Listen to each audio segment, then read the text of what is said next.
Hello guys, good day and welcome to RK News. I'm Architect Jojo. Today, December 3, 2025, and we're here again in Congressional Town Center, Tower 3. Now, I will give you an update dito sa project na to, particularly dito sa area ng ating Phase 1 and sa area ng ating Phase 2 ditong site project na to.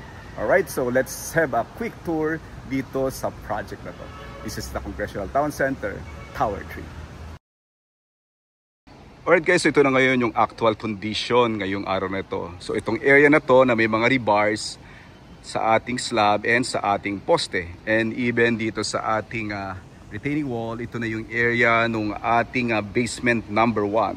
Now you can see here the rebars dito sa ating poste and also formworks dito sa ating hagdanan and rebars dito sa ating slab. You can see here, ito yung mga blue lines na yan. So yan yung paglalatagan natin ng ating mga electrical conduit. So kita nyo dito yung mga junction box na yan. So yan yung mga connections natin. So it will serve as power yan, no? Nung supply natin ng power dito sa ilalim naman ng ating basement number 2. Now over there, kita nyo yung mga rebars ng ating slab. Then also rebars ng ating retaining wall. So mag-schedule na tayo ng ating concreting sa mga susunod na araw, no? So dito rin sa area na to, meron din tayong blue lines na yan. So yan yung magiging layout ng ating electrical conduit. So you can see this junction box na nakalagay dito sa ating sahig or sa flooring ng ating forma ng ating slab. Now here, hanggang dun sa area na yon, kumpleto na yung ating mga bakal. Now, ito naman yung mga rebars natin dito sa ating slab and also dun sa ating column. So it is along grid line number 1. This one is the grid line number 2. And on that side or that area is the grid line number 3 and so forth. So yan yung mga na-install na natin ng ating mga rebars dito sa area ng ating basement 1. Now you can see itong area na to, it will serve as a 2-car parking yan, area na yan, no? Then on the other side then dun sa mga succeeding na area. And even this one is also part of the parking area natin. So ito ngayon yung mga rebars natin ngayong araw. And makakapag-schedule na tayo ng buhos, possible next week. Punta naman tayo dun sa area ng ating phase 2, which is the area ng ating mat foundation. So last week nakapag-buhos na tayo ng ating mat foundation and tingnan naman natin yung development ngayong araw na to, December 3, 2025. Now here, as you can see, yun yung area ng ating basement number 1. So may mga rebars na rin tayong na-install dyan sa area na yan. Then also itong part na to or area na to, ito yung basement number 2.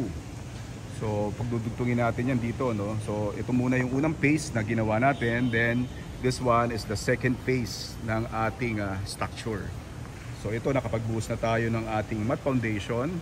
Then also may mga rebars na rin tayong nailagay dito sa ating mga columns along grid line 5, grid line 6, 7, 8, 9, and 10 dun sa dulo na yan. So yan yung last part o yung ating building wall o yung building footprint natin. So hanggang dyan tayo yung ating structure. So here, as you can see, so this area is our elevator core. Now you can see the vertical rebars na naka-install na rin dyan sa area na yan.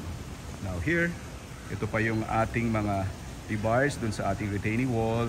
And here, still nandyan yung ating slope protection na nilagay natin ng soil nailing and also yung shotcreting. Now dito naman sa area na to, ito yung ating top view ng ating elevator core. So ito yung shear wall ng ating elevator.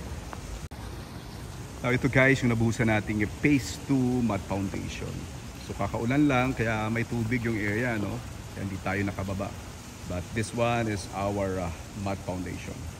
But here, as you can see, nakapag-start rin tayo ng rebars para sa ating mga columns. So yan yung status natin ngayong araw, December 3, 2025. Ito naman sa side na to, you can see the support and formworks doon sa ilalim ng ating basement number 1 na ongoing yung ating mga rebars and scheduled hopefully by next week yung ating concreting ng ating basement number 1 parking area.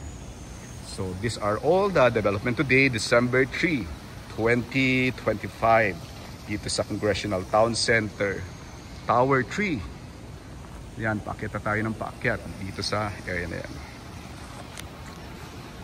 Alright guys, so these are all the development today, December 3, 2025 here in Congressional Town Center, Tower 3.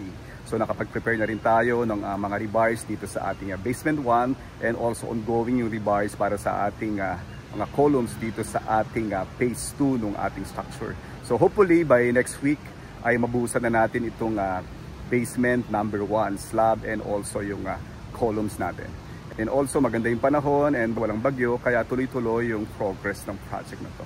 Alright guys, so I hope nakapagbigay sa inyo ng information itong mga na-share ko sa inyo ngayong araw na to, December 3, 2025. And please do like, subscribe and follow me para lagi kong updated sa mga construction methodology na ginagamit namin dito sa project na to. Again, I'm Architect Jojo. Joyfully sharing with you what Archie knows. Thank you very much and God bless you all.